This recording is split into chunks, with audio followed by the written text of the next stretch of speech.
ಹುಡುಗರು ಬೇಕಾಗಿದ್ದಾರೆ ಚಿತ್ರ ವಿವಾದಕ್ಕೆ ಸಂಬಂಧಪಟ್ಟ ಹಾಗೆ ಕಮರ್ಷಿಯಲ್ ಕೋರ್ಟ್ಗೆ ನಟಿ ರಮ್ಯಾ ಇದೀಗ ಹಾಜರಾಗಿದ್ದಾರೆ. ಕೋರ್ಟ್ಗೆ ದಾಖಲೆಯನ್ನ ಸಲ್ಲಿಸೋದಕ್ಕೆ ನಟಿ ರಮ್ಯಾ ಇವತ್ತು ಆಗಮಿಸಿದ್ದಾರೆ. ಹಾಸ್ಟೆಲ್ ಹುಡುಗರು ಚಿತ್ರಕ್ಕೆ ಸಂಬಂಧಪಟ್ಟ ಹಾಗೆ ಈಗಾಗಲೇ 2-3 ಬಾರಿ ನಟಿ ರಮ್ಯಾ ಈಗಾಗಲೇ ಕೋರ್ಟ್ಗೆ ಆಗಮಿಸಿದ್ದಾರೆ. ಕೋರ್ಟ್ ಆ ಸಂದರ್ಭದಲ್ಲಿ ದಾಖಲೆಗಳನ್ನ ಕೂಡ ಕೇಳಿದೆ. ಈ ಹಿನ್ನೆಲೆಯಲ್ಲಿ ಇದೀಗ ಕಮರ್ಷಿಯಲ್ ಕೋರ್ಟ್ಗೆ ಆಗಮಿಸಿರುವ ನಟಿ ರಮ್ಯಾ ಅವರು ಕೋರ್ಟ್ಗೆ ದಾಖಲೆಯನ್ನ ಸಲ್ಲಿಸೋದಕ್ಕೆ ಆಗಮಿಸಿದ್ದಾರೆ. ವಕೀಲರ ಜೊತೆಗೆ ಕೋರ್ಟ್ಗೆ ಬಂದಿದ್ದಾರೆ ನಟಿ ರಮ್ಯಾ.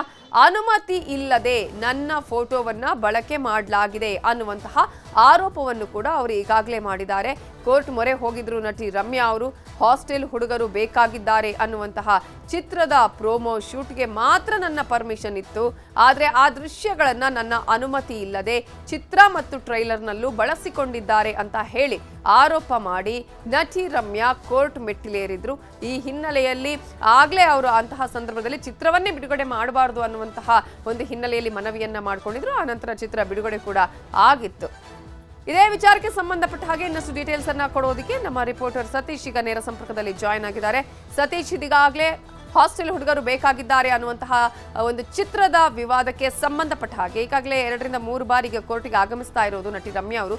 ಇವತ್ತು ಹಿಯರಿಂಗ್ ನಲ್ಲಿ ಅಂದ್ರೆ ಏನಾದ್ರೂ ದಾಖಲೆಗಳನ್ನ ಕೊಡೋದಕ್ಕೆ ಬಂದಿದ್ದಾರಾ, ಅಥವಾ ಇವತ್ತು ಎರಡೂ ಕಡೆಯವರಿಗೂ ಕೂಡ ಇವತ್ತು ಕರೆಸಿ ಏನಾದ್ರೂ ಕೋರ್ಟ್ ನಲ್ಲಿ ತನಿಖೆಯನ್ನ ನಡೆಸಲಾಗತ್ತಾ, ಹೇಗೆ?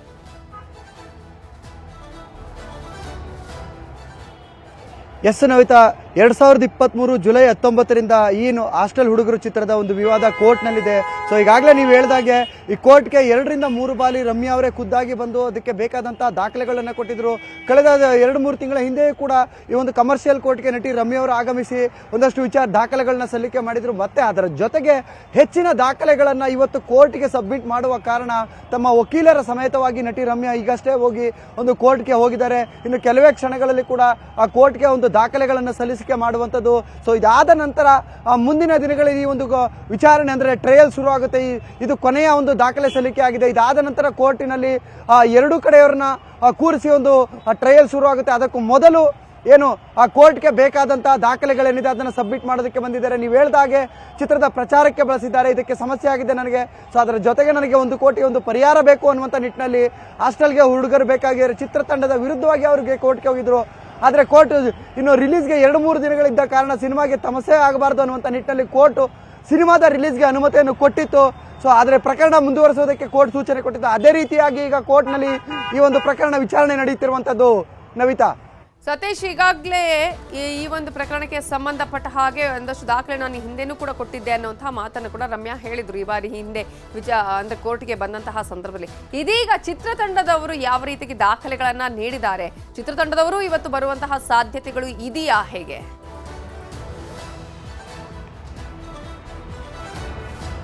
ಖಂಡಿತವಾಗ್ಲೂ ನವಿತಾ, ಈ ವಿವಾದ ಏನಿದೆ ಅದು ಚಿತ್ರತಂಡ ತಾವು ಕ್ಲಿಯರ್ ಆಗಿದ್ದಾರೆ. ನಾವು ಎಲ್ಲ ರೀತಿಯಾದಂತಹ ಒಂದು ಅಗ್ರಿಮೆಂಟ್ ಏನಿದೆ ಆ ಅಗ್ರಿಮೆಂಟ್ ಅನ್ನು ಮಾಡ್ಕೊಂಡಿದ್ದೀವಿ. ಆ ಅಗ್ರಿಮೆಂಟ್ ಪ್ರಕಾರವಾಗಿಯೇ ನಾವು ಅವರಿಂದನೇ ರಮ್ಯಾ ಅವರಿಂದನೇ ಕೂಡ ಒಂದು ಡಬ್ಬಿಂಗ್ ಕೂಡ ಮಾಡಿಸಿದ್ದೀವಿ. ಆ ಒಂದು ದಾಖಲೆಗಳನ್ನು ಕೂಡ ನಾವು ಕೋರ್ಟ್ಗೆ ಸಬ್ಮಿಟ್ ಮಾಡಿದ್ದೀವಿ ಅನ್ನುವಂಥ ನಿಟ್ಟಿನಲ್ಲಿ ಚಿತ್ರತಂಡ ಒಂದು ಕಾನ್ಫಿಡೆನ್ಸ್ ಆಗಿದೆ. ನಮಗೆ ಯಾವುದೇ ಕೋರ್ಟ್ನಲ್ಲಿ ಕಾನೂನಿನ ರೀತಿಯಲ್ಲಿ ಹೋರಾಟ ಮಾಡ್ತೀವಿ, ನಮಗೆ ಯಾವುದೇ ರೀತಿಯಾದಂತಹ ಹಿನ್ನಡೆ ಆಗೋದಿಲ್ಲ. ಅದಕ್ಕೆ ಬೇಕಾದಂತಹ ಎಲ್ಲ ದಾಖಲೆಗಳು, ಅದರಲ್ಲೂ ಕೂಡ ರಮ್ಯಾ ಅವರ ಜೊತೆಗೆ ನಾವು ಮಾಡಿಕೊಂಡಿರುವಂಥ ಒಪ್ಪಂದ ಅಗ್ರಿಮೆಂಟ್ ಕಾಪಿ ಏನಿದೆ ಅದನ್ನು ಕೂಡ ನಾವು ಕೋರ್ಟ್ಗೆ ಕೊಟ್ಟಿದ್ದೀವಿ ಅನ್ನುವಂಥ ನಿಟ್ಟಿನಲ್ಲಿದ್ದಾರೆ. ಸೊ ಸದ್ಯಕ್ಕೆ ಇವತ್ತು ಚಿತ್ರತಂಡದ ಯಾರೂ ಕೂಡ ಬಂದಿಲ್ಲ. ಆದರೆ ರಮ್ಯಾ ಅವರು ಅವರ ವಕೀಲರ ಪರ ಜೊತೆ ಬಂದು ಅದಕ್ಕೆ ಬೇಕಾದಂತಹ ದಾಖಲೆಗಳನ್ನು ಸಬ್ಮಿಟ್ ಮಾಡೋದಕ್ಕೆ ಕೋರ್ಟ್ಗೆ ಬಂದಿರುವಂಥದ್ದು ನವಿತಾ. Thank you Satish ಡೀಟೇಲ್ಸ್ಗೆ.